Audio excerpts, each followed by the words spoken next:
دوستو السلام علیکم ورحمۃ اللہ وبرکاتہ۔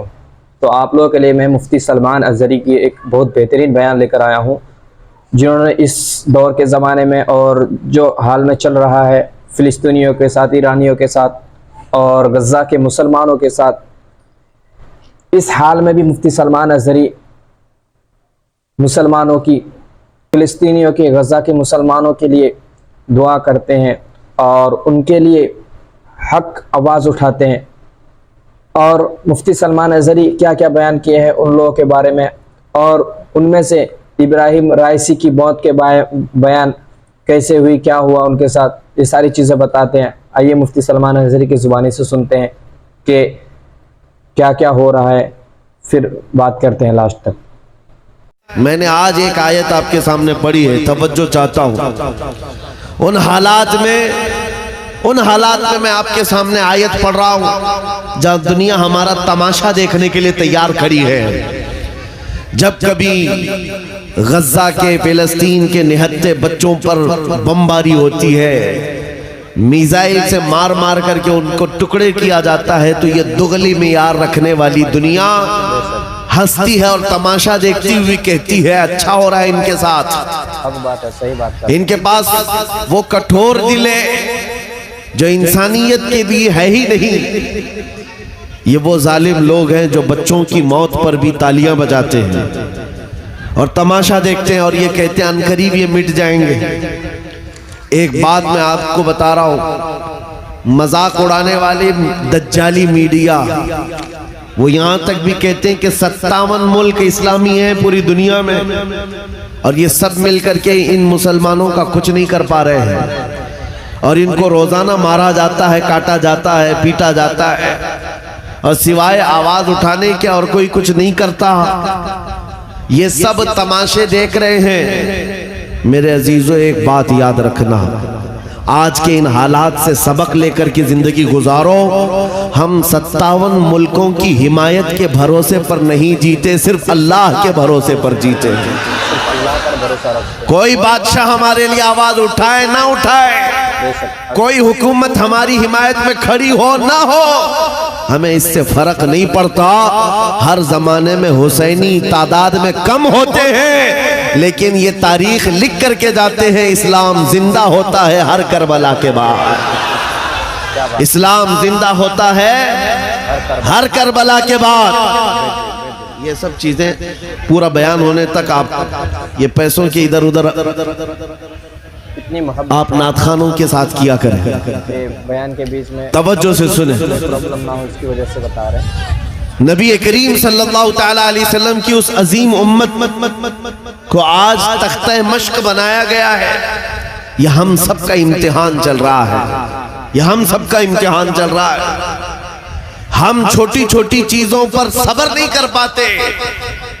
ہو سکتا ہے میری تقریروں سے آپ کو اثر نہ ہو سکتا ہے کسی مقرر کی اور کسی کے وعظ و نصیحت سے آپ کو اثر نہ ہو رہا ہو، لیکن ان نہتے بچوں کی اور ان مظلوم فلسطینیوں کی اس چیخ و پکار کو دیکھ کر کے تو سمجھ جاؤ کہ ان کا ایمان کتنا مضبوط ہے، کتنا مضبوط ہے۔ وقت کے سپر پاور طاقتیں ان نہتے بچوں کے سامنے کھڑی ہیں۔ دنیا کی ساری بڑی مشینیں لے کر، ساری ٹیکنالوجی لے کر، اور مقابلہ کرنے والے کنکروں اور پتھروں کے ساتھ کھڑے ہیں۔ ہاتھوں میں کنکر ہیں، پتھر ہیں، کوئی مزاحمت کرنے کے لیے ان کے پاس چھوٹی چیز بھی نہیں۔ اس کے باوجود بھی دنیا ان کو آتنکواد کہتی ہے، دہشت گرد کہتی ہے، ٹیررسٹ کہتی ہے، اس سے ان کو کچھ فرق نہیں پڑتا۔ میں ایک حدیث پاک سناتا ہوں۔ نبی کریم صلی اللہ تعالیٰ علیہ وسلم ارشاد فرماتے ہیں، لا تزال عصابۃ من امتی یقاتلون علی ابواب دمشق وما حولها ظاہرین علی الحق لا يضرهم خذلان من خذلهم الى ان تقوم الساعة او كما قال رسول اللہ صلی اللہ علیہ وسلم. میرے آقا فرماتے ہیں قیامت تک میری امت میں سے ایک جماعت ایسی ہوگی جو دمشق کے دروازوں پر اور بیت المقدس کے آس پاس لڑتی رہے گی حق کے لیے لڑتی رہے گی. کسی کے برا چاہنے سے ان کا کچھ برا نہ ہوگا. قیامت آنے تک وہ حق کے لیے لڑتے رہیں گے. میرے آقا صلی اللہ علیہ وسلم نے فرمایا قیامت تک وہ حق کے لیے لڑتے رہیں گے, کسی کے برا چاہنے سے ان کا کچھ نہیں ہوگا. اب میں یہاں بات پوچھتا ہوں, برا چاہنے سے کچھ نہیں ہوگا یہ حدیث میں کہا جا رہا ہے, جبکہ ظاہر میں ہم دیکھ رہے ہیں ان کی تو عمارتیں ٹوٹ کر ختم ہو گئی, ان کے بچوں کے ٹکڑے ہو گئے, ان کے ہاں ایک ایک قبر میں 80 میتوں کو رکھا گیا. اور حدیث میں کہا جا رہا ہے ان کا برا چاہنے والے لوگوں سے, ان کا برا چاہنے سے ان کا کچھ نہیں ہوگا. ارے بہت کچھ ہو گیا, ان کے اسپتال ٹوٹ گئے, ان کے گھر برباد ہو گئے, ان کی زمینیں تباہ ہیں, ان کے گھر بار سب ختم ہے. پھر حدیث میں یہ جو کہا جا رہا ہے ان کا کچھ برا نہیں ہوگا. مطلب یہ ہے میرے عزیزو, میرے آقا کا فرمان ہے دنیا کے برا چاہنے سے ان کا کچھ نہیں ہوگا. مطلب گھر ٹوٹ جائیں, بچے ختم ہو جائیں الگ ہے, رشتے ٹوٹ جائیں الگ ہے, لیکن پوری دنیا ایک طرف ہو جائے ان کے ایمان کا کچھ بھی برا نہیں ہو سکتا. اور اگر ایمان محفوظ ہے تو دنیا کی سب سے بڑی دولت موجود ہے. سب سے بڑی ایمان ہے. یہ عمارتیں, منزلیں, گھر کچھ نہیں ہے ایمان کے سامنے. ایمان مضبوط. میں یہ چاہتا ہوں طوفان آئیں گے, آندھیاں آئیں گی, تم سبق حاصل کر لو. ایمان ہو تو ایسا ایمان ہو, ایمان ہو تو ایسا ہو. ارے میاں ان کے اوپر سے میزائلیں گزر رہی ہیں اور وہ سوکھی روٹی کھانے میں مصروف ہیں. ان کے ہاں بچوں میں 6 سال کی بچیوں میں یہ جذبہ ماں باپ نے پلایا ہے. چھوٹی سی لڑکیاں مہندی کے کون سے اپنا نام لکھ رہی ہیں. کسی نیوز رپورٹر نے پوچھا کہ جنگ کے حالات میں تم اپنا نام ہتھیلی پہ کیوں لکھ رہی ہو؟ 5 سال کی 6 سال کی لڑکیاں وہ کہتی ہیں پتہ نہیں رات کو سوئیں گے کب کوئی میزائل گر جائے, کب بم گر جائے اور ہمارے ٹکڑے ہو جائیں. اگر ہاتھ موجود رہا تو ہمارے ماں باپ نام دیکھ کر ہم کو پہچان سکتے ہیں. اللہ اکبر. یہ جذبہ ہے شہادت, یہ جذبہ شہادت صرف ایمان والوں کے اندر آتا ہے, صرف ایمان والوں کے پاس ہوتا ہے. آج ایک لاٹھی ڈنڈے پر بھاگ جانے والی قوم اور منتشر ہو جانے والی قوم, اس کو تو پھر آزمایا جائے گا. یہ چھوٹے چھوٹے کیڑے نکلیں گے اور ڈراتے رہیں گے گیدڑ بھپکیاں. اسی لیے میرے عزیزو, ہندوستان کے چپے چپے میں گھوم کر کے صرف اتنا پیغام دینا چاہتا ہوں, نوجوانوں بیدار ہو جاؤ, کھڑے ہو جاؤ. آج کے زمانے میں تمہارا امتحان آ چکا ہے. کبھی تم کو حسن دکھا کر, کبھی تم کو دولت دکھا کر, کبھی تم کو ٹیلی ویژن کے پردوں پر ناچنے والی گندی صورتیں دکھا کر تمہارے اخلاق, تمہارے ایمان کو خریدنے کے لیے دجالی طاقتیں میدان میں اتر چکی ہیں. جب اس طرح کی دعوتیں تمہارے پاس آ جائیں, ٹھوکر مار دینا اور اس کے بعد پھر دنیا کو یہ اعلان کر کے کہنا مجھے دولت سے کوئی سروکار نہیں, مجھے حسن و شباب سے کوئی سروکار نہیں, مجھے تمہارے دیے ہوئے سکے اور ٹکڑوں سے کوئی سروکار نہیں. اپنا سب کچھ گنبد خضرا کل بھی تھا اور آج بھی ہے. میرے نبی سے میرا رشتہ کل بھی تھا اور یہ ایمان ہو جائے نوجوانوں کا. میرے نبی سے میرا رشتہ کل بھی تھا اور آج بھی ہے. بس یہ جذبہ بیدار کر لو. چاہے جیسے بھی سیلاب آئیں, جیسی بھی طوفان آئے, جیسی بھی آندھیاں آئیں, آ کر چلی جائیں گی, تمہارا پتہ تک نہیں اکھاڑ سکیں گے.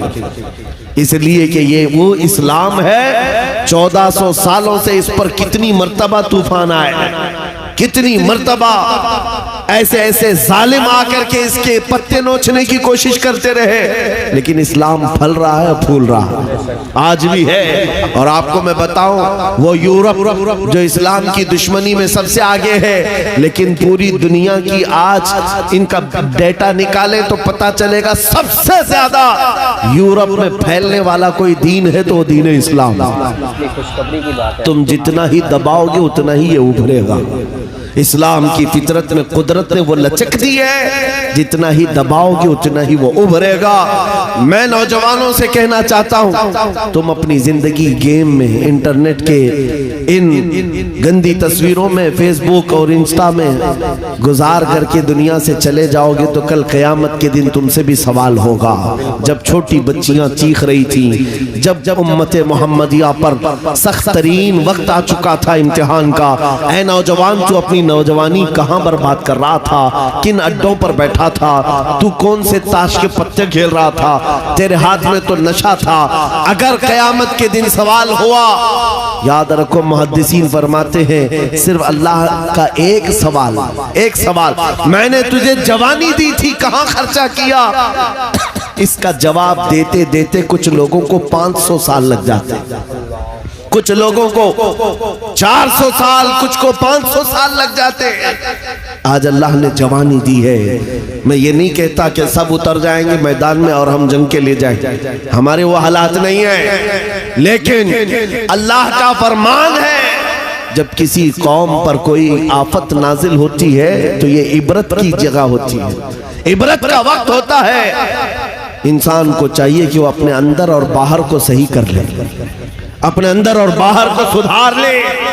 یہ رات بھر گانے سن کر کے سونے کی عادت کو بدل دے، نمازوں کو ترک کرنے کی عادت ختم کر ڈالے، اپنی نیند کو سب سے زیادہ اہمیت دینے کی عادت ختم کر ڈالے۔ تمہیں اگر جنت کی خواہش ہے تو یہ دنیا کا عیش چھوڑ دو۔ اگر مصطفیٰ کریم صلی اللہ علیہ وسلم کے پڑوسی بننا چاہتے ہو جنت میں تو یہاں کی عیاشیوں کو ٹھوکر مار، تمہارے لیے بہت خوبصورت جنت ہے جو اللہ تعالیٰ کی طرف سے بنائی ہوئی ہے۔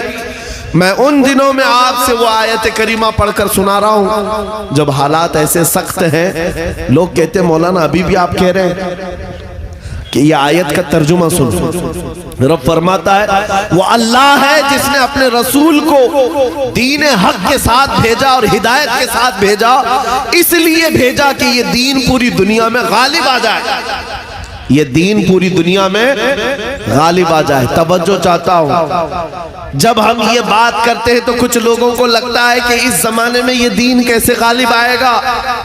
آپ کو تو مارا جا رہا ہے، آپ کو کاٹا جا رہا ہے، ہر جگہ سے تو آپ کو ختم کیا جا رہا ہے، یہ دین کب غالب آئے گا؟ میں کہتا ہوں اس طرح کی اور بھی ظلم آ جائیں تب بھی میں کہوں گا کہ دین غالب آئے گا، کیونکہ یہ میرا قول نہیں، میرے رب کا فرمان ہے، رب کا فرمان ہے۔ اللہ کریم نے فرمایا ہے تو ہو کر رہے گا۔ آسمان نیچے آ سکتا ہے، زمین اوپر جا سکتی ہے، لیکن میرے مولا کا قول جھوٹا نہیں ہو سکتا، قرآن کا فرمان غلط اور باطل نہیں ہو سکتا۔ دنیا میں یہ دین غالب آئے گا اور وہ وقت قریب ہے۔ ظلم جب بڑھ جاتا ہے تو اللہ تبارک و تعالیٰ کی طرف سے ظالموں کے لیے عذاب آتا ہے۔ چند دن کے بعد دیکھنا جب رب تبارک و تعالیٰ کی پکڑ ہوگی ان ظالموں کی، تم ان کو اخبار کے کسی کونے میں بھی نہیں پاؤ گے، ان کا نام و نشان ختم ہو جائے گا۔ ہم یہاں پر تاریخ کے جھروکوں میں دیکھتے آئے ہیں نبی پاک صلی اللہ تعالیٰ علیہ وسلم کی عظمت اور ان کی شان پر بھونکنے والے کتے چند دنوں کے بعد ایسے غائب ہو جاتے ہیں، ان کا کوئی پتہ ہی نہیں ہوتا، ان کا نشان بھی نہیں ہوتا۔ آپ کو میں تاریخ پوری اگر بتاؤں، ایک دو نہیں کئی گستاخ رسول آئے، کتنوں کو یاد ہے ان کے نام، کتنوں کو معلوم ہے ان کی تاریخ، لیکن میرے نبی کی تعریف کرنے والے حسان بن ثابت سے لے کر کے امام احمد رضا تک ہر عاشق رسول لوگوں کی زبانوں پر نہیں، لوگوں کے دلوں پر حکومت کرتا نظر آتا۔ ساتھ گرامی، اس ویڈیو سے ہمیں پتہ چلا کہ مسلمانوں کو ہر جگہ ستایا جا رہا ہے، لیکن مسلمان قوم کوئی ڈرپوک قوم نہیں ہے۔ مسلمان قوم ایمان والا ہے، سچا اور حق قوم ہے۔ مسلمانوں کے اوپر آج سے نہیں 1400 سالوں سے ظلم ہو رہا ہے، لیکن مسلم کہیں جھکا نہیں ہے، اپنا ایمان کا سودا نہیں کیا ہے۔ تو اسی طرح ہمارے اوپر بھی ہزاروں لاکھوں کروڑوں ظلم ہوں گے، لیکن اس سے ہمیں دور نہیں جانا ہے، ہمارا ایمان کا سودا نہیں کرنا ہے۔ یہی سب سے بڑی ہماری مضبوطی ہے۔ جس دن ہمارا ایمان کمزور ہو جائے گا، بک جائے گا، تو سب سے بڑی کمزوری ہماری وہی ہوگی۔